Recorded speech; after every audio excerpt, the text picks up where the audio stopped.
ఈ రాయలసీమ సస్యశ్యామలు కావాలన్నా, ఈ రాయలసీమ కూడా బాగుపడాలంటే నీళ్ళు అనేది కూడా చాలా అవసరం. అందుకోసం ఇప్పుడే కాదు, పూర్వం నుంచి కూడా స్వాతంత్రం రాక మునుపు నుంచి కూడా రాయలసీమకు ఆ రోజు బ్రిటిష్ పాలకులు కూడా మెకంజాట్ల వాళ్ళు కూడా ఇక రాయలసీమకు అనేది కూడా కృష్ణా జలాలు మళ్లించినప్పుడే ఇది సాధ్యమవుతుంది. ఇక్కడ నుంచి ఈ కరువు ఇవన్నీ కూడా పోతాయి. నీరు అనేది ఎందుకంటే భూములు చాలా సారవంతమైనవి, రెడ్ సాయిల్ కానీ బ్లాక్ సాయిల్ కానీ, కానీ ఇది నీరు మాత్రం లేదు. నీరు అనేది కూడా అందించాలని చెప్పేసి అనేకమైన పోరాటాలు కూడా జరిగాయి. వాటి కోసమే ఆ రోజు తుంగభద్ర నుంచి కూడా, తుంగభద్ర డ్యామ్ నుంచి మన రాయలసీమకు నీళ్లు వస్తున్నా ఆ నీళ్ళు అనేది కూడా ముఖ్యంగా పైవైపు అంటే తుంగభద్ర డ్యామ్కు పైవైపులోనే అనేకమైన డ్యాములు అవన్నీ కూడా కట్టిన దానివల్ల రాను రాను కూడా తుంగభద్రలో కూడా నీరు కూడా తగ్గిపోతే మనకు ఉండేదంతా కూడా శ్రీశైలంకి వచ్చే కృష్ణా జలాల వల్లనే రాయలసీమ తీసుకొని రావాలని చెప్పేసి చాలామంది పోరాటాలు చేస్తున్నా కూడా సార్థకత అనేది కూడా ఏర్పడింది. అందరూ మాటలకు మాత్రం పరిమితమైతే డాక్టర్ వైఎస్ రాజశేఖర రెడ్డి గారు 2004లో ముఖ్యమంత్రి అయిన తర్వాత దానికి ఒక సార్థకతగా తీసుకొని వచ్చేసి 40 టీఎంసీలతో సామర్థ్యంతో 4 జిల్లాలకు, దాంట్లో అత్యధిక భాగం నీళ్ళు వచ్చేసి అనంతపురం జిల్లాకు తీసుకొని రావాలని చెప్పేసి దాన్ని తీసుకొని రావడం జరిగింది. ఆ రోజు నుంచి కూడా ప్రారంభమైనా కూడా డాక్టర్ వైఎస్ రాజశేఖర రెడ్డి గారు ముఖ్యమంత్రి ఉండే, తర్వాత రోసయ్య గారు వచ్చిన, ఆ తర్వాత మళ్ళీ కూడా కిరణ్ కుమార్ గారు వచ్చిన, కడకు 2012లో ఆ కృష్ణా జలాల శ్రీశైలం నుంచి అందిరిని ద్వారా జీడిపల్లికి తీసుకొని వచ్చినప్పుడు కూడా మళ్ళా దాన్ని వెడల్పు చేసి పూర్తి 40 టీఎంసీలు కాదు, అవసరం వస్తే 80 టీఎంసీలు కానీ అంతకంటే ఎక్కువగా తీసుకొని రావాలా అని చెప్పి కూడా కోరుతూ ఉన్నారు. మళ్ళీ అప్పటి నుంచి కూడా పోరాటాలు కూడా చేస్తూ ఉన్నారు.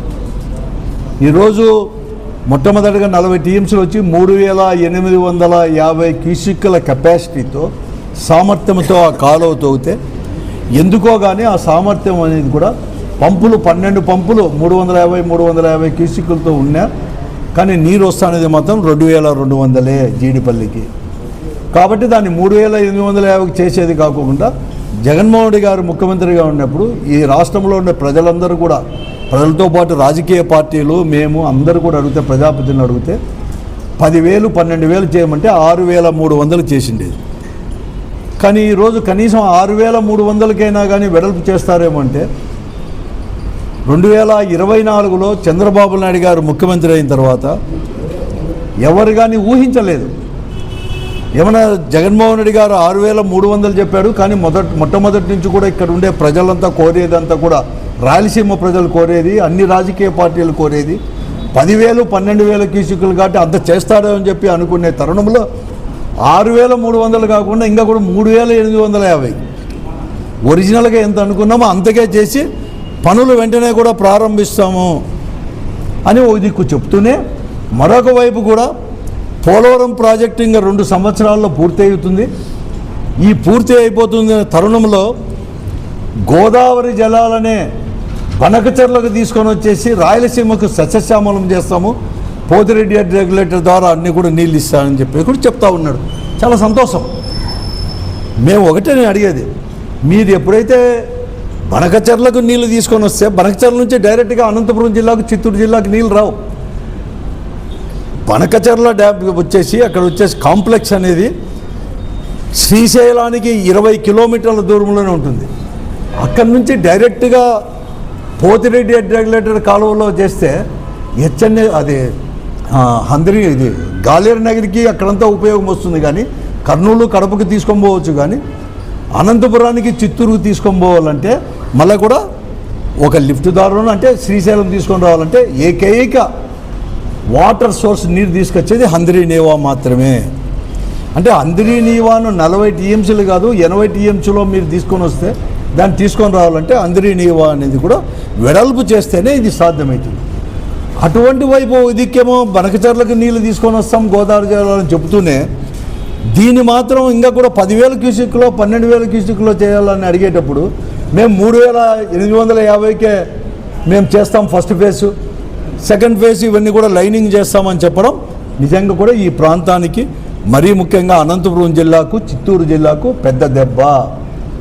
అంటే భవిష్యత్తులో ఎక్కడ కానీ నేను ఒకటే నేను అడుగుతున్నాను ఈ ప్రభుత్వాన్ని, మీకు ఈ జిల్లాలపైన రాయలసీమపై నిజంగా ప్రేమ అనేది ఉంటే మీకు కూడా భవిష్యత్తుని గురించి భవిష్యత్తులో నీళ్ళు తీసుకొని రావాలంటే దీన్ని వెడల్పు చేయండి.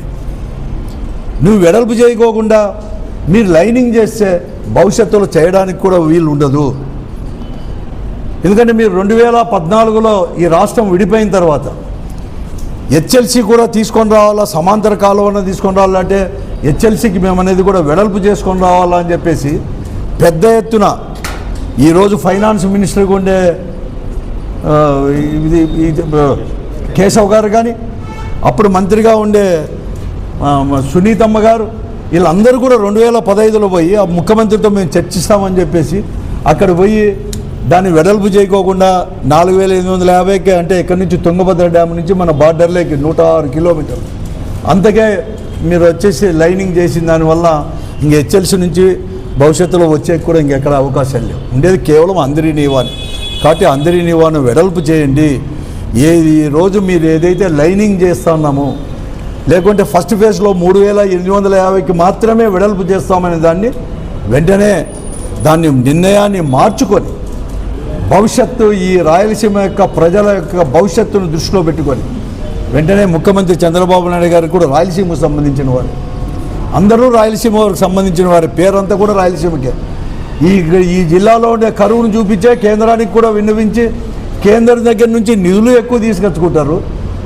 మా పేరు చెప్పి, రాయలసీమ ప్రజల పేరు చెప్పి, రాయలసీమలో ఉండే కరువు చెప్పేసి, కానీ ఆచరణలో మాత్రం ఇక్కడ కానీ పెట్టలేకపోతున్నారు.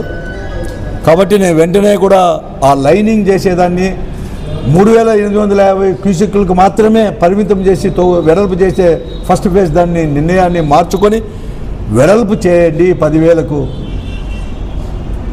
అని చెప్పేసి నేను ఈ ప్రభుత్వాన్ని అడుగుతున్నాను.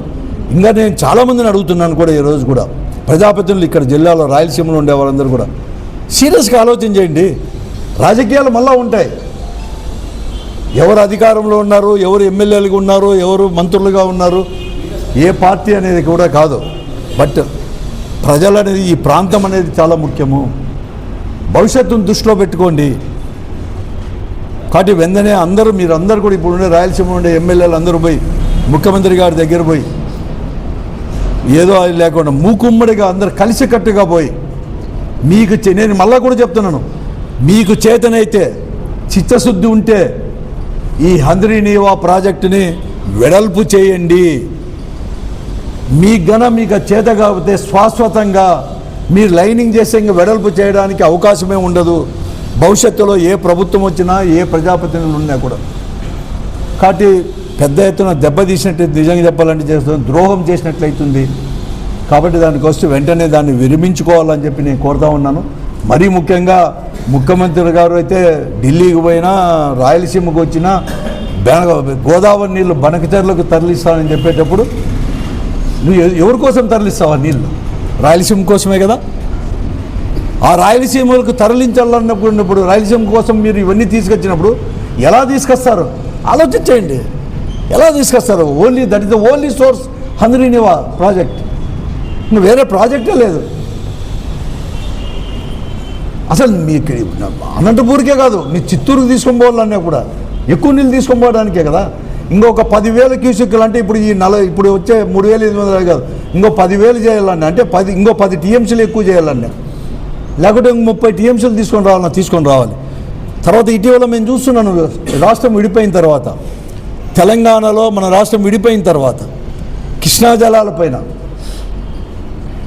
అక్కడ తెలంగాణకైన ముఖ్యమంత్రి, ఏ ముఖ్యమంత్రి ఉన్నా, ఏ పార్టీ ప్రభుత్వం ఉన్నా, ఎవరున్నా కూడా వాటిలో మాట్లాడుతున్న తీరు, మరీ ముఖ్యంగా ఇప్పుడు రేవంత్ గారు వాళ్ళు మాట్లాడుతున్న తీరు, రాయలసీమకి అసలు నీళ్ళు వేయకూడదని వెంటనే తీసుకొని పోవాలా అని చెప్పేసి, నాగార్జున సాగర్ కానీ ఇక్కడ కానీ మనం ఎక్కువ తీసుకుంటామని చెప్పి, ఈ పరిస్థితుల్లో శ్రీశైలం నుంచి ఎంత తక్కువ కాలంలో ఎంత ఎక్కువ నీరుని తోడుకుంటే అంత ఉపయోగం. కానీ ఆలస్యమైతే పెద్ద దెబ్బ రాయలసీమకు. కాబట్టి వెంటనే కూడా పునరాలోచన చేయాలని చెప్పేసి ఈ ప్రభుత్వాన్ని కూడా నేను కోరుతా ఉన్నాను. వెంటనే దాన్ని ఉపసంహరించుకొని దీన్ని చేయండి, హంద్రీనీవాని వెడల్పు చేయండి.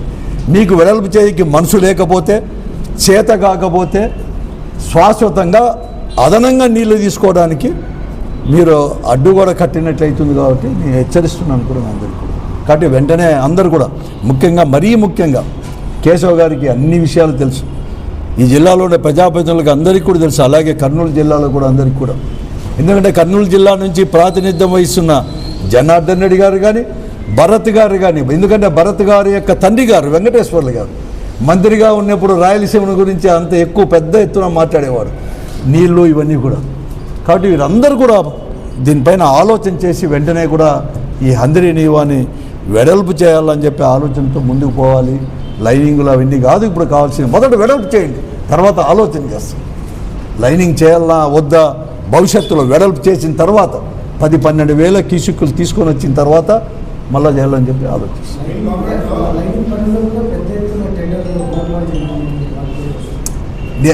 నేను చెప్పేది ఏమంటే అది ఓ సబ్జెక్ట్, ఇంకా అది దాని గురించి లైనింగ్లో జరిగినా ఏదో వాళ్ళ స్వార్థం కోసం కాదు. నేను వెంటనే అవన్నీ కూడా లైనింగ్ అనేది కూడా వెంటనే స్టాప్ చేసి ఆ డబ్బునే వెడల్పు చేయడానికి ఉపయోగించుకోండి అని చెప్తుంది.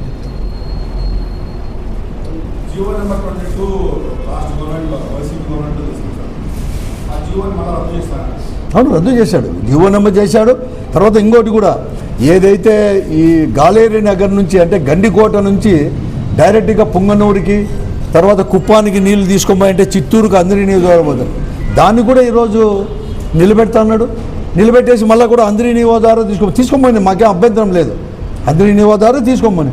కానీ ఇవన్నీ తీసుకోపోవాలంటే భవిష్యత్తులో తీసుకొని రావాలంటే అతను చెప్పినట్లుగా అదనంగా కూడా మళ్ళీ బనకచెర్లకు గోదావరి నీళ్లు కూడా మళ్ళిస్తా అని చెప్పి కావాలంటే మళ్ళీ నీళ్ళు వచ్చి రాయలసీమకు రావాలంటే ఓన్లీ సోర్స్ ముఖ్యంగా అనంతపురం జిల్లాకును తర్వాత చిత్తూరు జిల్లాకు వచ్చి అందరి నీవా అంటే ఇంతకంటే ఎక్కువ నీళ్ళు తీసుకొని రావాలంటే ఇంతకంటే ఎక్కువ వెడల్పు చేయాల్సిందే. చిన్న గుడ్డిగా ఎవరు పిల్లోని అడిగినా కూడా చెప్తాడు, నీళ్ళు ఇంతకంటే ఎక్కువ చేయాలంటే దీన్ని వెడల్పు చేయాలి కదా అంటాడు.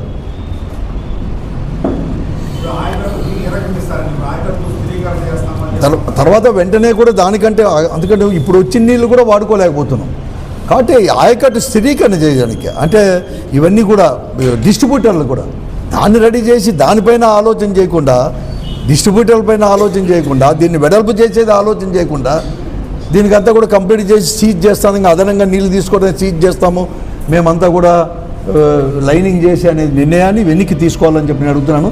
అంతకంటే బాధాకరం ఏమంటే ఈఎన్సీ ముగ్గురేమో ఉన్నారు ప్రజెంట్ ఈఎన్సీ వారికి కూడా అన్ని సబ్జెక్టు తెలుసు, ఇంజనీర్లకు తెలిసి వారు ఎందుకు చెప్పలేకపోతున్నారు ఈ ప్రభుత్వానికి? లేకపోతే ఆ ఇంజనీర్లు చెప్పినా కూడా వీళ్ళు ఏమన్నా ముఖ్యమంత్రి గారు వాళ్ళు ఏమన్నా వినలేదా? లేకపోతే ఈఎన్సీ వారు అందరు కూడా ఆ ప్రాంతం వారే కాబట్టి అక్కడికే నీళ్ళన్నీ తీసుకొని పోవాలని చెప్పేసి ఏమన్నా ఆలోచన చేస్తున్నారో కూడా నేను ఆలోచన చేసుకోండి. రాయలసీమ ప్రజాప్రతినిధులకు అందరికీ కూడా ముఖ్యంగా కూడా నేను కోరుతాను. ఎందుకంటే అది ఇక్కడ ఈఎన్సీ వారే చాలా కూడా ద్రోహం చేసినట్లేదు ఇంజనీర్లు కూడా. కాబట్టి దీనిపైన